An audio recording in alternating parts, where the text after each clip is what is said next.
بسم الله الرحمن الرحيم اللهم صل على محمد وآل محمد.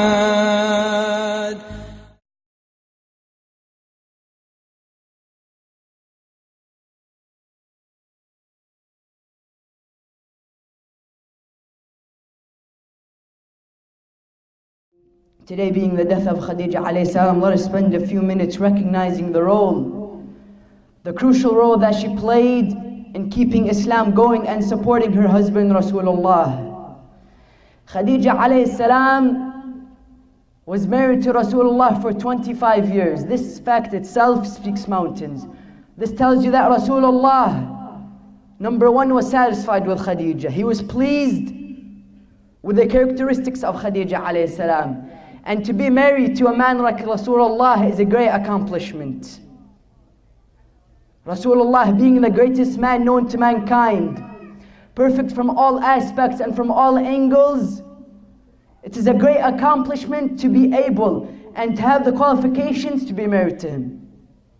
Rasulullah sallallahu alayhi wa sallam says, if it was not for these two things, Islam would not have risen. If it was not for the sword of Ali ibn Abi Talib, and if it was not for Khadija alayhi salam. Salawat ala Muhammad wa ali Muhammad.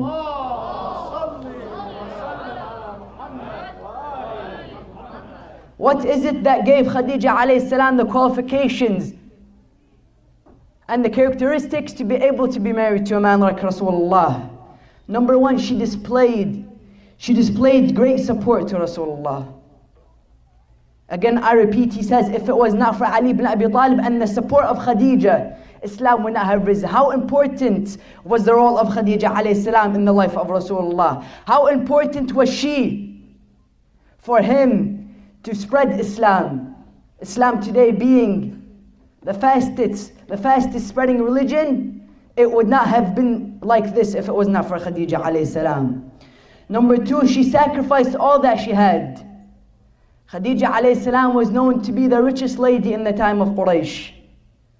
They say that she had nearly 80,000 camels. Do you know how much 80,000 camels is? 80,000 camels nowadays is equivalent to 80,000 Ferraris. This is Khadija alayhi salam. This was her materialistic value. This is her financial status. So we see that she sacrificed all that she had to the extent when it was her time to die, when it was her time to leave this world, she gave all that she had to Rasulullah, and he did not have enough money to buy her a kafan. Why? Because she sacrificed all that she had in spreading this religion. Number three, she gave her full devotion to Rasulullah. They say that when Rasulullah would go in Ghar Hira, in the cave, to contemplate and ponder about his existence and about his creator, Khadija alayhi salam would climb this mountain every day when Rasulullah was up there to give him his food. This was the devotion of Khadija alayhi salam. This was her commitment that she had to Rasulullah. And this is what caused Rasulullah to cry whenever her name was mentioned after her death. Why was Khadija alayhi salam qualified to be one of the four greatest ladies known to mankind? As you know, she was one of the four Sayyidat Nisa al-Alameen. Maryam bint Imran, Asya bint Muzahim, Fatima bint Zahra, and Khadija alayhi salam. Salawat ala Muhammad.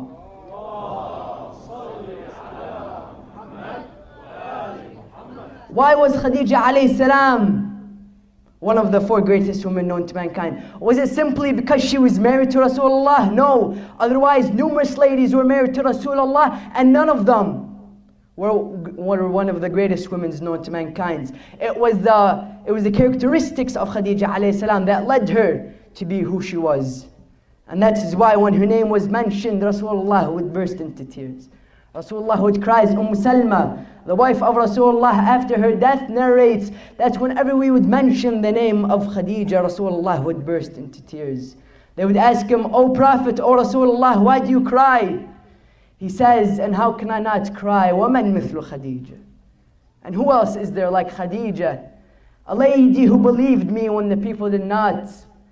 A lady who supported me and inspired me and motivated me to do what I did when the people did not.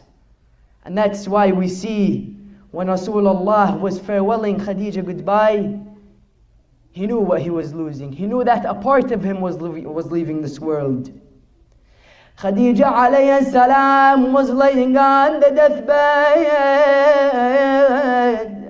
Rasulullah comes in on Khadija in her room and notices her bursting. He notices her crying, shedding tears. He told her, "Oh my beloved, oh Khadija, why do you cry?" She told him, "Oh Rasulullah, it is my time to leave this world. I am in the last moments of my life." She told him, "Oh Rasulullah, go and call my daughter Fatima al-Zahra. Salamullahi alayki ya sayyidati wa mawlai." Fatima al-Zahra at this moment was nearly 5 years old. And she was preparing to become an orphan. She was preparing to farewell goodbye to her mother Khadija alayhi salam. Fatima al-Zahra comes and sits by her mother Khadija, and Rasulullah leaves the room. They say that Fatima al-Zahra was a little girl sitting by her mother. Khadija alayhi salam kisses and hugs her daughter Fatima, and she tells her, "Oh my daughter, oh Fatima, I am leaving this world." She tells her, "Oh Fatima, when you leave this room, I want you to inform your father Rasulullah.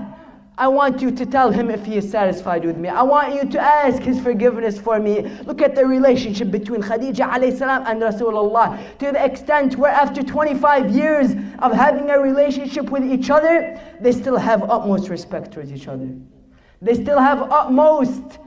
They have compassion and love towards each other. This is an example. This should be an example for our marriages, for all people who want to get married. Khadija alayhi salam and Rasulullah is a great example. So Rasulullah leaves the room and she tells her daughter Fatima, "I want you to tell Rasulullah, tell him to forgive me for anything I have done. Number one, tell him to forgive me. Number two, tell him to wrap me with his garments, with his shirt when he is burying me in the ground." She told her, "Oh my daughter, oh Fatima, in a few moments I would be in the ground. I would be 6 feet under. No one would be by me. Not Rasulullah and not Khadija. I will be by myself. Tell Rasulullah to wrap me with his garments." So they say that Fatima left the room and went to Rasulullah, and she told him what Khadija told her to tell him. She tells her, "Oh Rasulullah, Khadija asked for your forgiveness, and she asks for you to wrap her with her garments when she is in the ground." So when the night comes upon them, Rasulullah is here burying Khadija alayhi salam, and he remembers the will of Khadija. He wraps Khadija alayhi salam with his garments. They say that Rasulullah did not have enough money to buy a kafan. Jibreel comes down at this moment. He comes down with 5 shrouds, with 5 kafans. Rasulullah is standing there and Jibreel descends from above. He tells him, "Oh Rasulullah, I have brought from you 5 shrouds, 5 kafans. Rabbuka yuqri'uka as-salam." And he tells me to give you these 5 kafans. He told them, "Who are they for?" He told them, "The first one is for you, oh Rasulullah. The second one is for your wife Khadija as you are burying her. The third one is for Amir al-Mu'mineen. And the fourth one is for your daughter Fatima al-Zahra." Who was the 5th one for? The 5th one is for your grandson Hassan al-Zaki, the poisoned wine. Rasulullah is now waiting for him to tell him the next name, and Jibreel is there standing silently. He tells him, "Where is the kafan of Abu Abdullah?" Rasulullah starts to shed tears, and Jibreel here starts to cry. He tells him, "Oh Rasulullah, Abu Abdullah will not بكفن. Abu Abdullah will be there lying 3 days on the sands of Karbala by himself. No one will be there to wash him, no one will be there to bury him. If Rasulullah gave you, oh Khadija, his garments, and Jibreel came down with a kafan, who would be there to give Abu Abdullah the kafan? Who would be there to cover him, to protect him? No one will be there to protect him except his own arrows and his blood. I tell you, oh Khadija, you were surrounded, you were accompanied by Rasulullah and Fatima.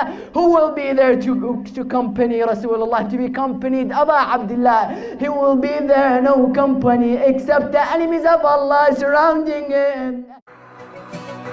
لا إله إلا الله الله ربي محمد نبي علي إمامي لا فتى إلا علي علي إمامي علي إمامي